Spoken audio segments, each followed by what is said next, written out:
Le damos las buenas noches a los hermanos que se agregan usualmente en el YouTube. Sabemos que nos están siguiendo de otros lugares y nos da un gusto que nosotros podamos hacer una pequeña contribución a otras personas que nos llaman de otros países también para recibir las prédicas semana a semana. En este último sábado de este año vamos a abrir nuestras Biblias, por favor, en Jeremías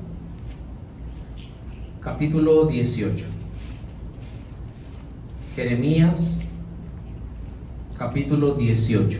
El título del mensaje de hoy es Reflexiones de fin de año.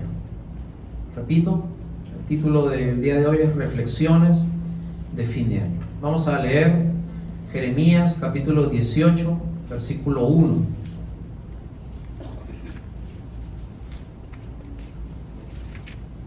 Vamos a leer desde el versículo 1 hasta el versículo 6. Jeremías capítulo 18, versículos desde el 1 hasta el 6. Así sentados, no pueden quedarse. Yo voy a leer el pasaje y espero que me siga usted con su vista. Vamos a esperar un minuto más a que lo puedan encontrar. Profeta Jeremías capítulo 18, versículo 1.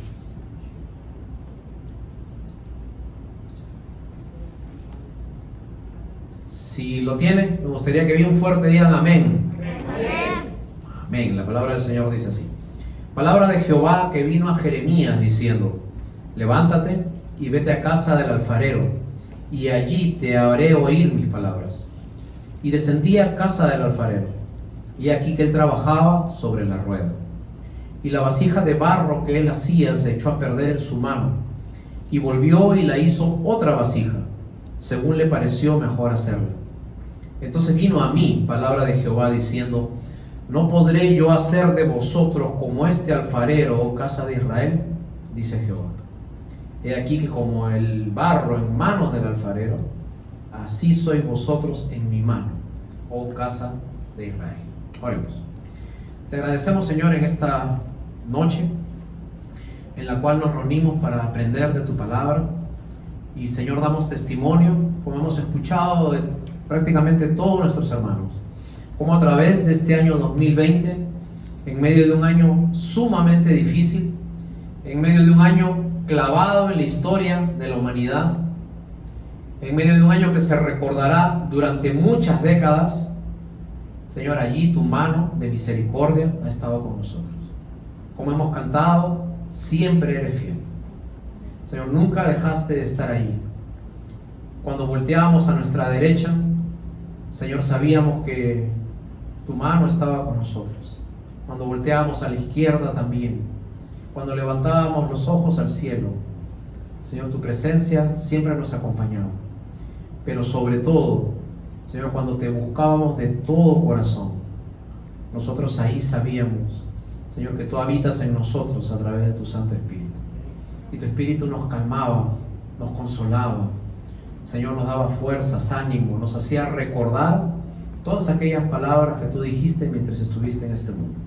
Así que hoy día te pedimos que nos hables, Señor. Si hay alguien cansado, necesitado de ti, Señor, sumergido en el temor, en la ansiedad, en la incertidumbre, Señor, dudoso de qué va a pasar este año que comienza, oramos para que tu palabra hoy día pueda darnos una esperanza y que tu palabra pueda el día de hoy trabajar en cada uno de nosotros.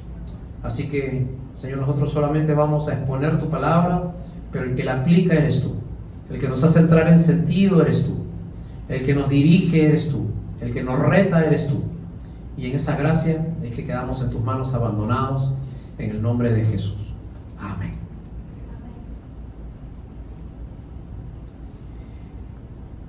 El 14 de abril de 1912 sucedió una tragedia que hasta el día de hoy se recuerda, habiendo pasado más de 100 años ya de eso.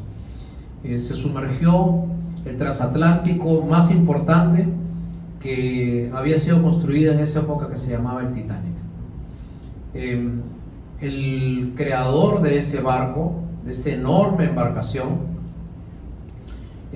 tuvo una frase cuando inauguraron el barco. Ustedes saben, cuando inauguran un barco, había la costumbre antigua, no sé si hasta ahora, agarraban una botella de champán y la hacen tirar contra la embarcación, ¿no? Y así celebran la inauguración, y que a partir de ese momento ya ese barco está listo para surcar los mares.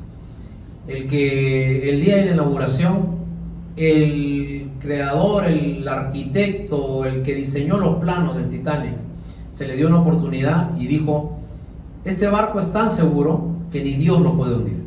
Esas fueron las palabras de él. Ahora, este barco salió desde el puerto de Liverpool, en Inglaterra, con destino a Nueva York. Pasado unas horas, todos ustedes saben la historia, hubo un iceberg que estaba en el camino y el barco se hizo un boquete. Cuando el barco comenzó a recibir agua a través de uno de los compartimientos de él, se dieron cuenta de que ya prácticamente no había salida para hacer eso. Comenzaron a preparar todos los botes salvavidas. El primero que salió huyendo fue el dueño del barco. Él fue el que agarró el primer bote, él y su familia, y se fue.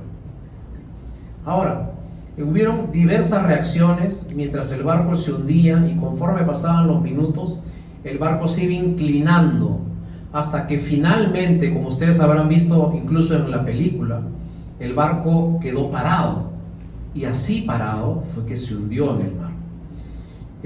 Mientras esto sucedía, habían algunas personas que se habían informado de que no habían suficientes botes salvavidas. Muchas personas se dedicaron a cerrar las puertas de los compartimientos, laqueaban las puertas de tal manera que la gente que estaba adentro no podía salir, y así ellos tuvieran más oportunidad de agarrar un bote. Otro grupo pagaron a los que repartían los botes salvavidas para que a ellos se les diera y no se les diera a otros, para que ellos se les diera preferencia. Hubieron otros grupos que tenían otras características. Hay una historia muy famosa de la orquesta del Titanic, porque saben que los viajes en cruceros son largos y hay tiempos de amenidades, de bailes, de fiestas, y las 8 personas que componían la orquesta se pusieron de acuerdo para que mientras el barco se hundiera, ellos no iban a salir huyendo, sino que ellos comenzaron a tocar una canción. Y mientras la gente corría de un lado para otro, gritaba, buscando a sus hijos de aquí para allá, ellos, los 8, estaban en la plataforma principal tocando un violín. ¿Qué cosa tocaban? Un himno cristiano: cerca, más cerca, oh Dios de ti. Y entre todos esos había un hombre que no se sabe su identidad concreta. Algunos dicen que se llamaba James Taylor, y James Taylor lo que hacía, según testigos que sobrevivieron al naufragio, entraba cuarto por cuarto a cada una de las personas y les decía: ¿quieres recibir a Cristo como Salvador personal? Y camarote por camarote, cuarto por cuarto, persona con la que se cruzaba, persona a la que le veía llorando, este hombre no le importó su vida, y mientras todo se derrumbaba alrededor de él, y mientras el barco se inclinaba, y mientras la gente se iba deslizando porque el barco agarraba una inclinación, este hombre, aún navegando, aún naufragando en el agua, los testigos decían que se acercaba a alguien que estaba en un globo inflable, y la pregunta era: ¿te gustaría recibir a Cristo como tu Salvador personal? ¿Te gustaría ir al cielo?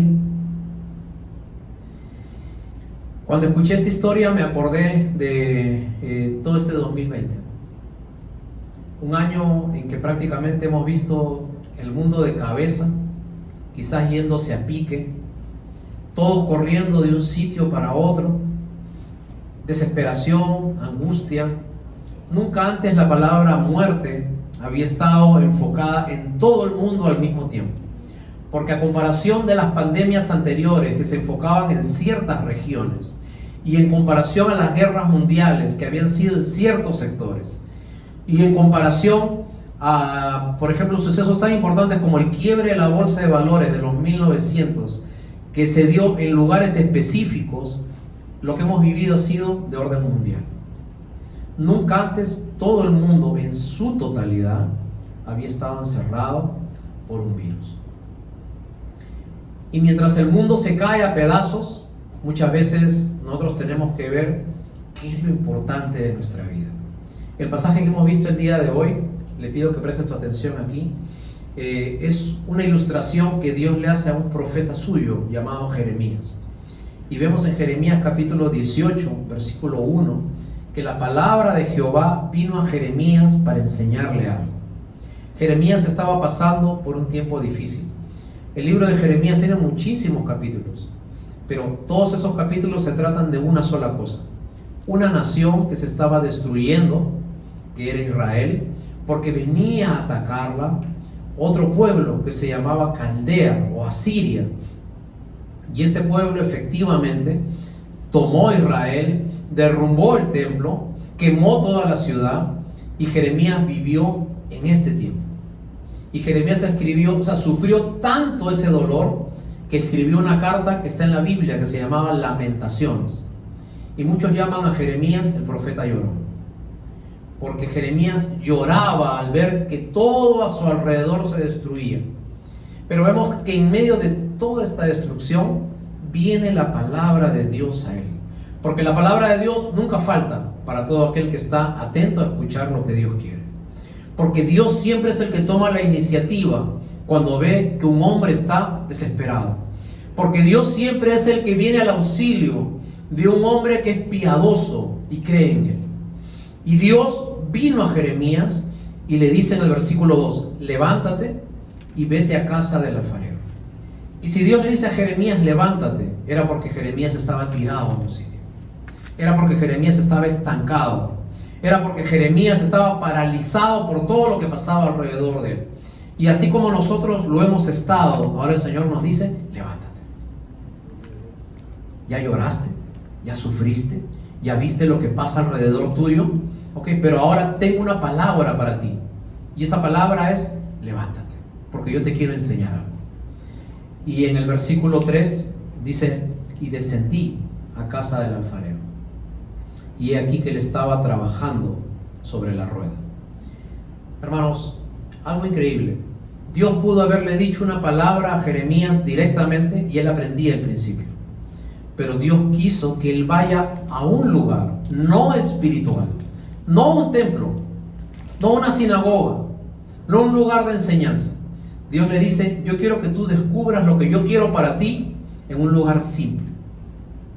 Porque Dios nos puede enseñar de cualquier suceso que pasa en el mundo.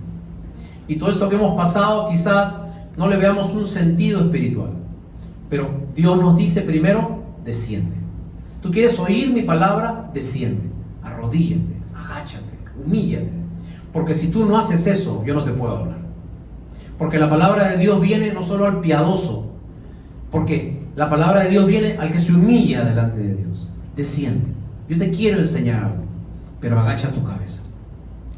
Jeremías quizás le preguntó a Dios: Señor, pero ¿qué puedo aprender yo de este hombre que está haciendo un vaso de barro?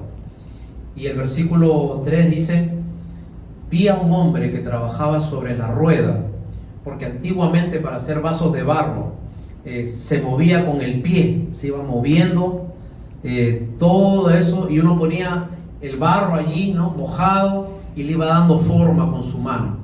Y esa era la forma artesanal de hacer vasos. Dice el versículo 4: la vasija de barro que el alfarero hacía se echó a perder en su mano, y volvió y la hizo otra vasija, según le pareció mejor hacerlo. Entonces vino a mí palabra de Jehová diciendo: ¿no podré hacer yo de vosotros como este alfarero, oh casa de Israel? He aquí que como el barro en la mano del alfarero, así sois vosotros en mi mano, oh casa de Israel. Y quisiera detenerme un minuto para hablar con aquellos que sienten que una y otra vez caen en lo mismo, que sienten que una y otra vez emprenden algo y finalmente retroceden, y finalmente el temor, y finalmente la desconfianza, y finalmente nuestra forma de ser daña algo que Dios comienza en nuestras vidas. Y la Biblia nos dice que muchas veces nosotros podemos pensar, Señor, ¿por qué otra vez? ¿Por qué otra vez paso este problema? ¿Por qué otra vez tengo esta necesidad? ¿Por qué de nuevo llego a lo mismo? ¿Por qué pasan años y no se arregla ese punto de mi vida? Y yo no sé si ustedes en la escuela se acuerdan que cuando ustedes no aprobaban un curso, ¿qué tenían que hacer? Volver a llevarlo. ¿Sí o no? Volver a llevarlo. Muchas veces era un fastidio para nosotros en el tiempo de vacaciones volver a ir a clase solamente por ese curso y volver a tomarlo y volver a pasar el examen. Y hermanos, la vida espiritual es así. Cuando usted está estancado, escúchame este principio que te voy a dar y que quiero que te sirva para algo. Y por favor, es una verdad espiritual muy poderosa que quisiera que tú la entiendas. Cuando tú estás en el mismo problema durante mucho tiempo, es porque no has aprobado el examen. Y Dios te va a volver a meter al mismo sitio, pero para que esta vez pases el examen. Pero cuando desapruebas, ¿qué cosa es lo que pasa? Lo vuelves a llevar. Y Dios te va a meter en ese mismo sitio una y otra vez hasta que no apruebes. La diferencia entre una prueba y una terquedad es la siguiente. Ojalá que me agarren la idea. La diferencia entre una prueba y una terquedad es la siguiente. Una prueba es cuando tú pasas por una situación de salud, por ejemplo, la superas. De acá a unos meses, un tiempo difícil económico, lo superas. De allí un problema con alguien especial, un hijo, un padre, y lo superas. Esa es una prueba. ¿Me entendiste? Sí. Ahora, ¿qué es una terquedad? Tienes un problema y a los 6 meses el mismo problema y al año el mismo problema. Eso ya no es prueba. Eso es terquedad de nosotros, de no querer cambiar nuestra actitud ante la prueba que tenemos. Y ahí es cuando nosotros tenemos que comenzar a buscar el consejo de Dios. Y a veces sentimos que Dios nos arma y cuando tenemos que pasar la prueba, se desarma nuevamente nuestra vida. Y ahí es cuando sentimos el golpe de Dios. Y ahí es cuando nos sentimos como David, cuando David decía, ¿por qué te abates, oh alma mía? ¿Y por qué te turbas dentro de mí? David decía, angustiado estoy hasta la muerte. Mi alma está abatida. Mi corazón está derribado. ¿Y sabes qué pasaba con David? ¿Y cuál es la diferencia entre David y usted? Que David vivía en el antiguo pacto. David vivía en el Antiguo Testamento. Y usted tiene un recurso enorme que ellos no tenían. Usted sabe que usted tiene más armas que David para superar una adversidad. Usted sabe que si es hijo de Dios, usted tiene más armas que Abraham, que Moisés, que Josué para pasar una adversidad. Y miren, es tremenda bendición. Y a pesar de tener todo eso, muchas veces nosotros andamos en temor. Nosotros andamos en desilusión. ¿Y saben por qué es eso? Por nuestra terquedad. Por querer seguir haciendo las mismas cosas de la misma forma. Albert Einstein decía que una persona loca era una persona que hacía siempre lo mismo, queriendo hacer que las cosas cambien. ¿Entender? Queremos que cambien las cosas a pesar de que hacemos lo mismo y nunca cambian. Seguimos insistiendo otra vez en lo mismo. Yo veo un programa a veces con mi esposa de 2 hermanos que construyen casas. No sé si ustedes han visto ese programa. Y también veo un programa de una pareja, ¿no? Que son esposos y también remodelan casas y después las revenden, ¿no? Una de las cosas que me sorprende de ellos es de que ellos no tienen el menor temor muchas veces de derrumbar toda la casa cuando la casa ya no sirve y la levantan de sus cimientos con el propósito de hacerla nueva. Y Dios trabaja así con nosotros, hermanos. Dios no te parcha. Dios no te pone una pinturita por aquí y te rajea algunas cosas por allá y cambia una pieza por acá. Dios te hace nuevo. Pero sin embargo, nosotros vemos que muchas veces nosotros como iglesia estamos detenidos. Lloramos como Jeremías, viendo cómo todo alrededor nuestro se cae, impotentes al ver que un imperio, ¿no?, así como Asiria invadía Israel en el tiempo de Jeremías. A veces nosotros vemos que situaciones injustas, grandes poderes pueden hacer muchas cosas en contra de la sociedad. ¿Qué es lo que tenemos que hacer? Y la respuesta está en 2 de Corintios, capítulo 4. 2 de Corintios,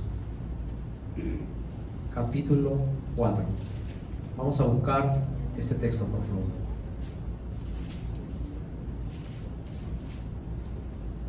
2 de Corintios, capítulo 4.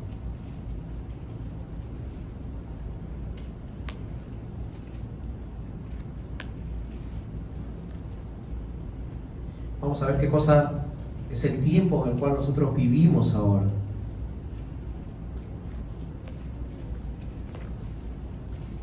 Y vamos a ver la diferencia con lo que vivió Jeremías, ¿no? 2 de Corintios capítulo 4, versículo 7. Vamos a ver lo que dice la palabra del Señor. 2 de Corintios capítulo 4, versículo 7. ¿Todos lo tienen?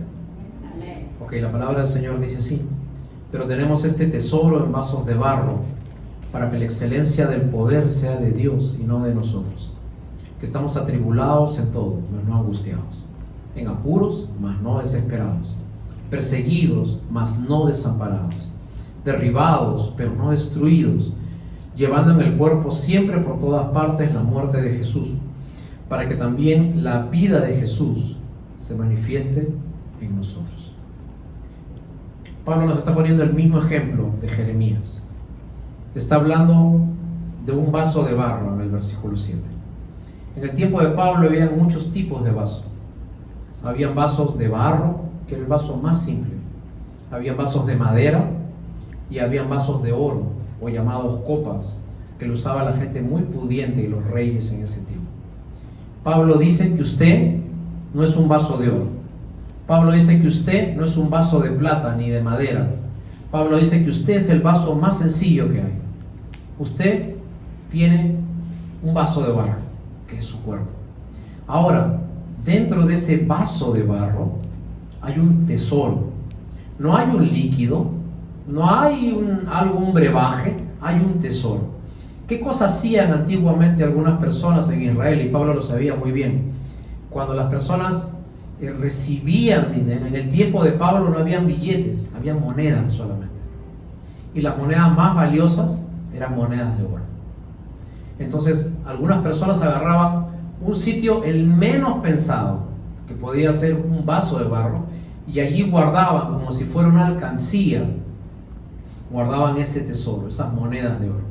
Ahora, para no verse tentados a agarrar ese dinero, ellos le ponían la tapa a ese vaso y lo lacraban con más barro, de tal manera que fuera imposible sacarle alguna monedita de oro allí. Eso representa lo que ahora nosotros somos en el Señor. Antiguamente, el que no tenía a Dios en su corazón era como un vaso que se rompía. Por sus fuerzas trataba de buscar a Dios, pero como siempre fallaba, entonces ese barro en manos del alfarero se destruía. Y Dios lo volvía a armar en su misericordia y le daba una nueva oportunidad a las personas. Y las personas, como eran débiles y por sus fuerzas no podían seguir a Dios, se deshacían en la mano del alfarero. Ahora nosotros tenemos en nuestro cuerpo algo que ese vaso de barro no tenía. Tenemos un tesoro dentro de nosotros, y ese tesoro es Dios trabajando en nosotros a través de su Santo Espíritu. Y ese Espíritu, Dios en nosotros, Jesucristo viviendo en nosotros, no se va. Dios lo tapa, lo lacra con más barro para decirnos de que Él está con nosotros todo el tiempo, y que solamente ese tesoro va a salir cuando se rompa ese vaso de barro, que va a ser cuando partamos de este mundo y nuestro cuerpo se destruya. Y ahora usted tiene un recurso que antes no tenían los antiguos. Usted tiene un tesoro dentro suyo. La pregunta es, si usted tiene ese tesoro, ¿por qué no lo utiliza? La Biblia dice que el Señor nos ha dado espíritu de poder, amor y dominio propio. Dominio propio para que no se desespere. Dominio propio para que no se deje llevar por sus impulsos. Dominio propio para que no reaccione en cólera cuando pasa algo. Dominio propio para que usted sepa cuándo apagar un televisor y cuándo no. Dominio propio para que usted sepa qué escuchar y qué no escuchar en las redes sociales. Dominio propio para que usted sepa cuándo callar y cuándo hablar. Usted tiene un espíritu de poder.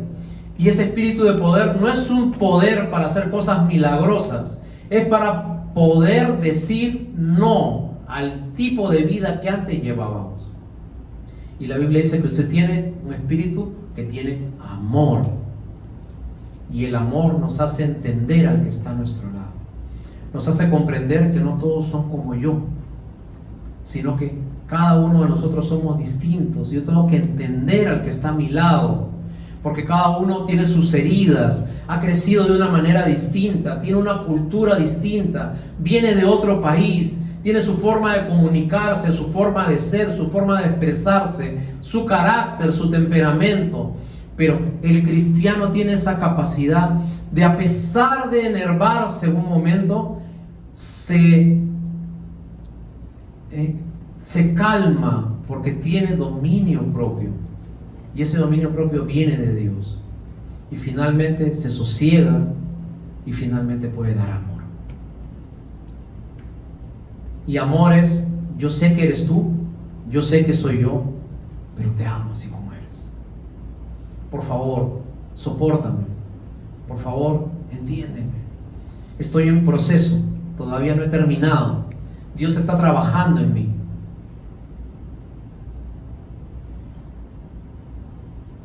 ¿Por qué no hacemos que ese espíritu que está dentro de nosotros, Dios trabajando en nosotros, pueda hacer que este 2021 veamos las cosas distintas? Iglesia, no entremos en pánico, no entremos en temor. La Biblia dice, esta es la victoria que ha vencido al mundo, nuestra fe. Y el dejar el temor no significa que usted salga y se quite su máscara y haga desastre y medio. El dejar el temor significa de que usted se cuide lo mejor que pueda, pero no se olvide que hay un barco cayéndose, así como el Titanic. Y usted puede buscar su bote y preocuparse por usted y salir volando sin que le preocupe lo que le pasa a los demás, o puede estar tocando un violín para que otros puedan estar contentos en medio de la adversidad y pueda decirle a otros, ¿te gustaría aceptar al Señor Jesucristo en tu corazón en medio de todo esto que está pasando? Así que para usted que se siente quebrado, que se siente angustiado, que se siente que se arma una y otra vez tiene que pasar esa prueba, me gustaría decirles que en medio de ese arco iris de sentimiento, en medio de esa casa que puede estar con una silla vacía este año, en medio de ese sentimiento de haber frustrado un viaje, de no ver a alguien querido, allí Dios le dice, ve, desciende, humíllate, porque yo tengo algo que decirte. Porque Dios no deja sin palabras a aquel que busca de Él. Y el cristiano tiene que vivir su vida con tres características: fe, creatividad y sacrificio. Repito, fe, creatividad y sacrificio. Nosotros no podemos entrar en el temor. Dios no nos ha dado un espíritu de temor. La Biblia dice que la paz de Dios debe gobernar nuestros corazones y que tenemos que ser agradecidos. Y paz es tranquilidad en medio de los problemas. Paz es ver que todo se cae alrededor tuyo, pero usted está firme, porque su firmeza proviene de Dios. En la Segunda Guerra Mundial murieron 116,000 soldados americanos. Lo increíble no fue que muriera tanta cantidad de gente. Lo increíble fue de que mientras duró la Segunda Guerra Mundial, en casa, personas que no tenían nada que ver con la guerra, murieron en un número de 48,000 personas. Casi la tercera parte de los que murieron en combate. ¿Por qué murieron? Angustia, desesperación, desconfianza, ansiedad, no saber qué va a pasar con su futuro. Porque, hermanos, las cosas más importantes de la vida empiezan cuando usted arregla su corazón. Cuando usted hace que Dios arme un vaso de barro en su vida, donde la presencia de Él esté en el medio suyo.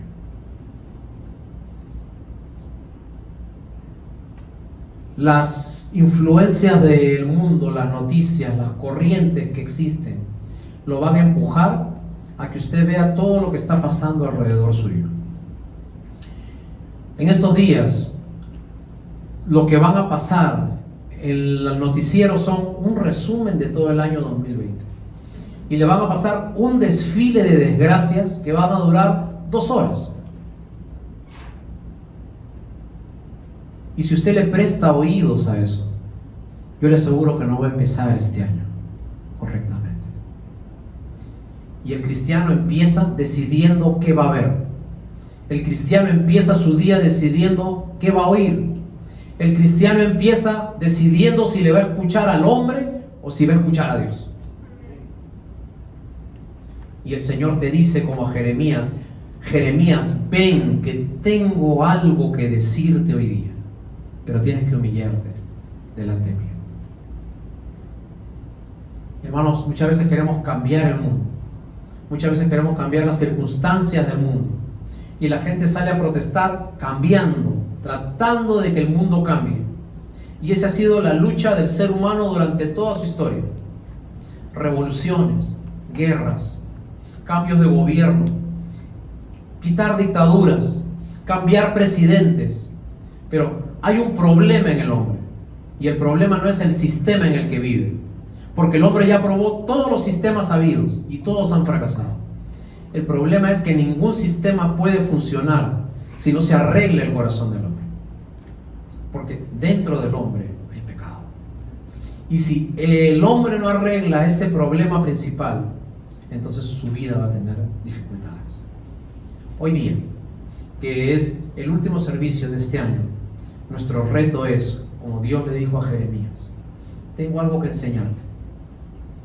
Una y otra vez estoy tratando de arreglar tu vida y tú con tu terquedad la destruyes.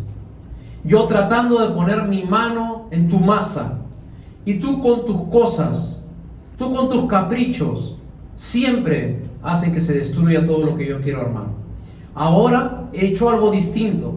Ahora he puesto la presencia de Dios dentro tuyo para que esa presencia comience a trabajar. Y ese tesoro puesto en vasos de barro, que es nuestro cuerpo, es lo que va a hacer que nosotros podamos hacer las cosas en el Señor. Y ya no es lo que diga tu fuerza, ahora es lo que haga Dios en ti, humillándote y descendiéndote delante de Él. Así que, hermanos, iglesia, que este año que empieza, nosotros podamos escuchar lo que Dios tiene para nosotros,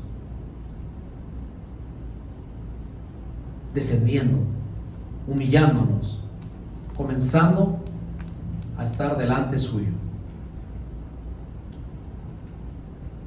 Y seamos una iglesia valiente, una iglesia que en medio de la dificultad siempre está ofreciendo una mano de esperanza. Que cuando la embarcación de nuestra vida pueda naufragar, aún allí, nosotros podamos siempre presentar al Señor Jesucristo como la respuesta para nuestras vidas. Algunos buscan botes por medio de los cuales puedan salvar sus vidas. Para muchas personas su bote hoy día, 2020, es una vacuna.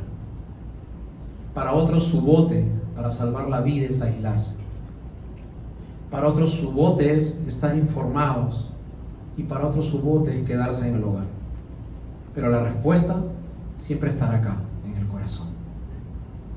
Porque cuando uno le entrega su corazón a Dios, entonces el Señor es el que sella nuestras vidas y nos da la seguridad de que el Espíritu de Dios va a trabajar en nosotros.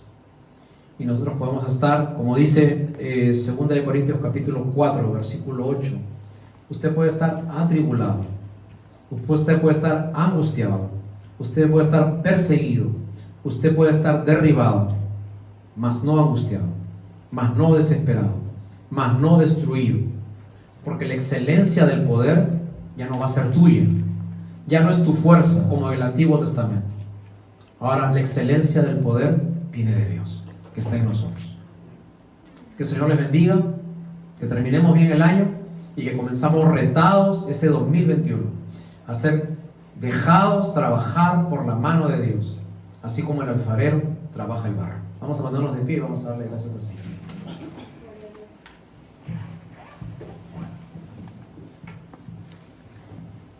Vamos a orar y vamos a agradecerle al Señor por este tiempo. Señor, te agradecemos en esta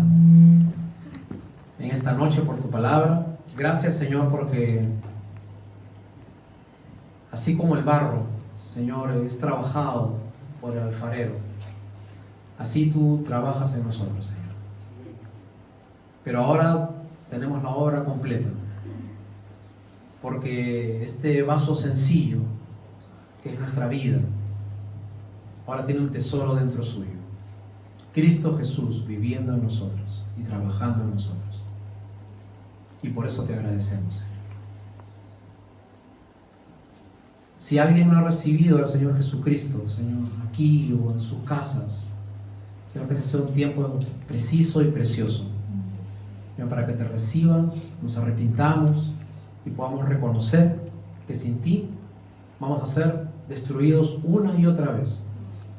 Y Señor, queriendo armar nuestra vida, finalmente la destruiremos. Quedamos en tus manos agradecidos en el nombre de Jesús. Amén. Vamos a cantar una vez más, vamos a dar la última alabanza.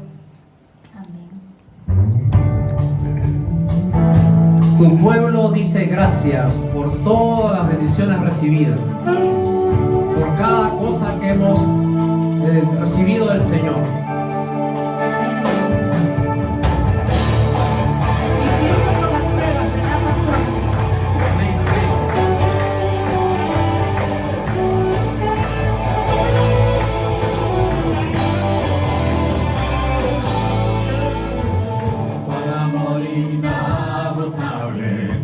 Fidelidad incomparable, grandes cosas ha hecho Dios por su pueblo.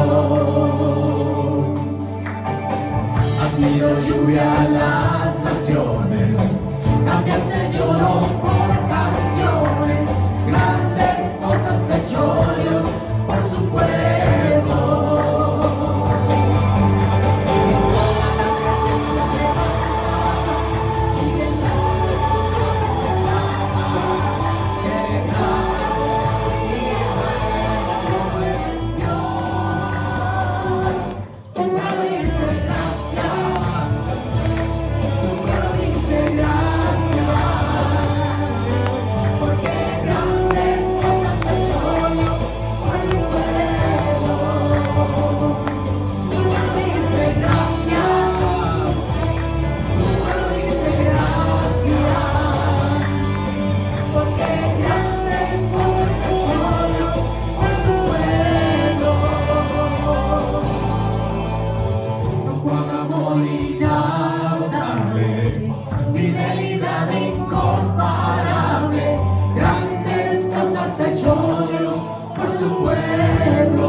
cosas ha hecho Dios por su pueblo. Pueblo dice gracias. Su pueblo dice gracias, porque grandes cosas ha hecho Dios por su pueblo. Toda la creación se levanta y delante de su trono proclama que grande y bueno es Dios. Su pueblo dice gracias. Su pueblo dice gracias, porque grandes cosas ha hecho Dios por su pueblo. Su pueblo dice gracias. Su pueblo dice gracias, porque grandes cosas ha hecho Dios por su pueblo. Que grandes cosas ha hecho Dios por su pueblo. Porque grandes cosas ha hecho Dios por su pueblo.